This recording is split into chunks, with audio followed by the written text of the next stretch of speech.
ایک شخص نے اپنے کزن کو، اپنے چچا کے بیٹے کو، چچا زاد کو قتل کر دیا اور خود ہی اس کا مدعی بن کے حضرت موسیٰ کے پاس آیا کہ بتائیے جناب میرے اس بھائی کو کس نے قتل کیا ہے؟ حضرت موسیٰ نے ایک سادی سی بات کی، کیا فرمایا؟ وَإِذْ قَالَ مُوسَىٰ لِقَوْمِهِ إِنَّ اللَّهَ يَأْمُرُكُمْ أَن تَذْبَحُوا بَقَرَةً۔ حضرت موسیٰ علیہ السلام نے اپنی قوم سے کہا کہ اللہ تمہیں حکم دیتا ہے کہ ایک گائے ذبح کرو، گائے کا کچھ حصہ مقتول کو مارو، وہ خود اٹھ کے بتا دے گا مجھے کس نے قتل کیا ہے۔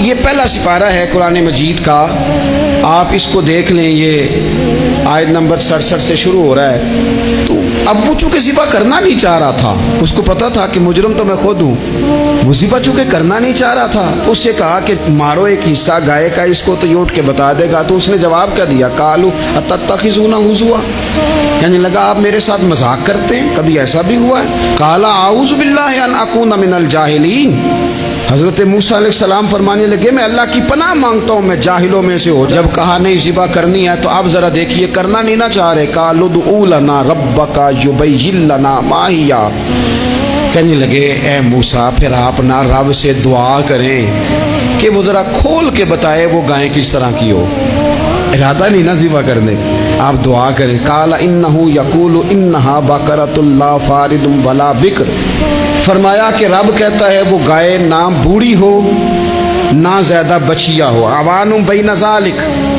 ان کے درمیان ہو، یعنی جوان گائے ہو۔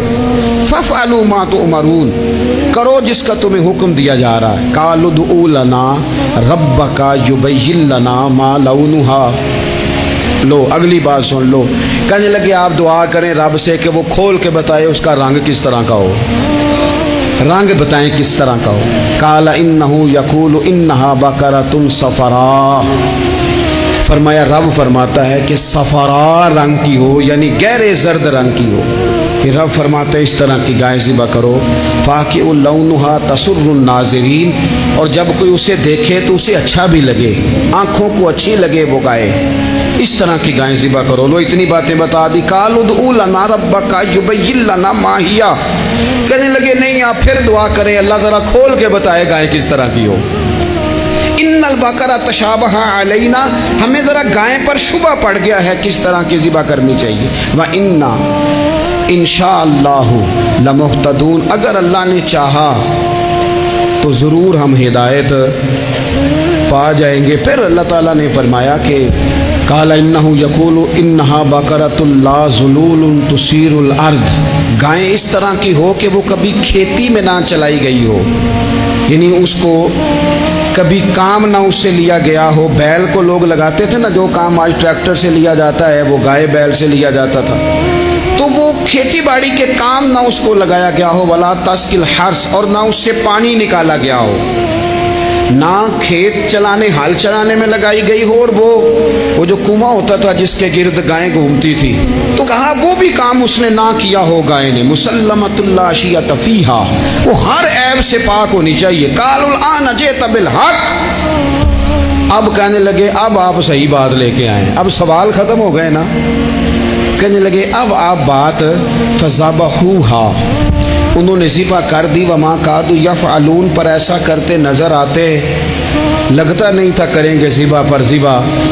اچھا یہ گائیں پھر ملی کیسے؟ امام خازن کہتے ہیں کہ ایک نیک آدمی تھا، تو اس کا آخری وقت آ گیا تو اس کے پاس جو کل جمع پونجی تھی وہ ایک بچیا تھی، گائیں کی بچی، بچیا ویڑی، اس کے پاس وہ ایک بچیا تھی صرف۔ تو اس نے اس طرح کیا کہ اس کی گردن پر ایک مہر لگائی، اللہ کے نام پر بطور امانت اس نے اس کو جنگل میں چھوڑا، کہا یا اللہ میرا بیٹا ایک ہی ہے وہ بھی چھوٹا ہے، اس کی حفاظت کرنا اور میرے بیٹے کو پہنچا دینا۔ بچہ بالغ ہو گیا، اس کی ماں نے کہا بیٹا جو امانتیں رب کے پاس رکھوائی جائیں نا ان میں خیانتیں نہیں ہوا کرتی، جا جا کے جنگل میں آواز دے تیری گائے واپس آ جائے گی۔ اس نے جا کے جنگل میں آواز دی کہ وہ جو میرے باپ نے امانت رکھوائی تھی وہ کدھر ہے؟ وہ نشان لگی ہوئی گائیں دوڑتی ہوئی اس کے پاس آئی۔ واللہ خیر الرازقین، جب رب بندوبست کرے، جب اللہ بندوبست کرے تو پھر معاملہ اور ہوتا ہے۔ وہ گائے آ گئی، اب اس نے کیا کیا اس نوجوان نے کہ وہ گائے گھر لایا، ماں سے آ کے کہا کہ اماں یہ تو اللہ نے فضل کر دیا۔ ماں کہنے لگی پتر حالات ہمارے خراب ہیں، منڈی میں لے جا اسے بیچ دے، لیکن سودا میری مرضی کے بغیر طے نہ کرنا۔ کس کی مرضی کے بغیر؟ کس کی؟ اماں کی مرضی۔ اور سنو یار، تھے کچھ لوگ جن کو لوگوں نے تانے بھی دیے کہ تم ماں کے پیچھے لگ گیا ہے، لوگوں نے بڑا کچھ کہا، پر جو ماں کی مرضی پہ لگے ناکام نہیں ہوتے زندگی میں۔ یہ دیکھو ماں کی مرضی پہ لگا، اس کی قیمت کتنی تھی گائے کی؟ بڑی مہنگی تھی، پر 3 دینار کی تھی۔ منڈی میں لے گیا، 3 دینار اس کی قیمت لگ گئی۔ تو ماں نے کہا تھا میری مرضی کے بغیر سودا نہ کرنا۔ اب بچے تو نہیں نہ مانتے، اماں کو کیا پتا باہر بزنس کیا ہے، لین دین کیا ہے، پر ماں نے کہا تھا میری مرضی۔ بندہ دے رہا ہے اسے 3 دینار، اس نے کہا جی میں نے طے تب کرنا ہے، ڈن تب کرنا ہے، پہلے اماں سے پوچھنا ہے۔ گھر جا کے اماں سے پوچھا، اماں کہنے لگی دے دے۔ واپس آیا تو اس نے کہا کہ میں 6 دینار دیتا ہوں، پر میری شرط ہے ماں سے نہیں پوچھنا۔ اس نے کہا تو 12 بھی دے، ڈن تب بھی ہونا ہے جب اماں نے کہنا ہے۔ وہ جب اس طرح کی اس نے گفتگو کی، واپس اپنی والدہ کے پاس گئے، کہنے لگے اماں سمجھ نہیں آتی، 3 دینار کی گائیں بندہ 12 میں خریدنے کو تیار ہے، شرط لگاتا ہے کہ اماں سے نہیں پوچھنا۔ تو والدہ کہنے لگی پتر پہلے اس سے جا کے پوچھ کیا وہ ہے کون؟ یہ کوئی روحانی معاملہ ہے، کوئی غیبی مدد ہے، پوچھ۔ اس سے جا کے پوچھا تو وہ کہنے لگا میں تو فرشتہ ہوں اللہ کا، تو نے گائیں بیچنی نہیں، اس لیے کہ تیرا باپ بھی نیک ہے، تیری ماں بھی نیک ہے، رب تیرے رزق میں برکت پیدا فرمانا چاہتا ہے۔ ماں باپ نیک ہونا رزق میں برکت ہو جاتی ہے۔ ماں باپ نیک ہوں، ان کی صالحیت کا اثر پہنچتا ہے بچوں تک۔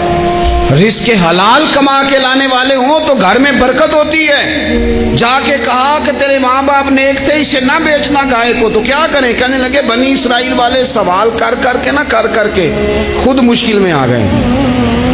اب وہ ایسی گائے جو جوان بھی ہو، یہاں تو ہر غریب آدمی اپنی گائیں یہاں لگا دیتا ہے، کھیتی باڑی میں یہاں لگا دیتا ہے، کنویں میں پانی نکالنے میں تو یہاں تو ہر ایک کی گائیں، تو ایسی گائیں جس کا رنگ بھی اتنا پیارا ہو، زیادہ بوڑھی زیادہ بچی بھی نہ ہو، اور ابھی تک کھیت میں بھی نہ لگی ہو، وہ سوائے تیرے کہیں نہیں ہے۔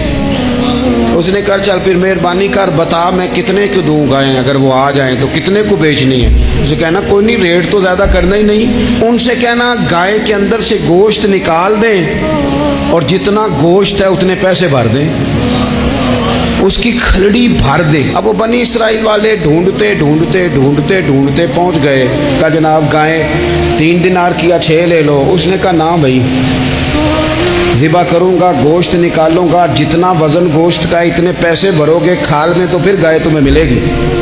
اب مجبور تھے، کیا کرتے؟ ابن کثیر حدیث لائے ہیں، امام سیوطی نے در منصور میں بھی لکھی ہے، نبی پاک صلی اللہ علیہ وسلم نے فرمایا سنو جوانوں، اور اسے دل کی تختی پہ لکھو، نبی پاک علیہ السلام نے فرمایا اگر بنی اسرائیل والے زیادہ سوال نہ کرتے تو اتنی مشکل کا شکار نہ ہوتے۔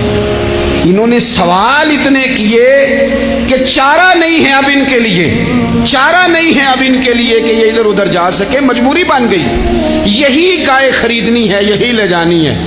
اب اتنا سارا مال جمع کر کے وہ گائے خریدی، ذبح کی، تو مقتول کو جب اس کا ایک حصہ مارا تو اس نے اٹھ کے کہہ دیا یہ جو مدعی بنا ہوا ہے نا، یہی تو میرا قاتل ہے، یہی تو میرا قاتل ہے، یہی تو ہے جس نے یہ سارا کام کیا۔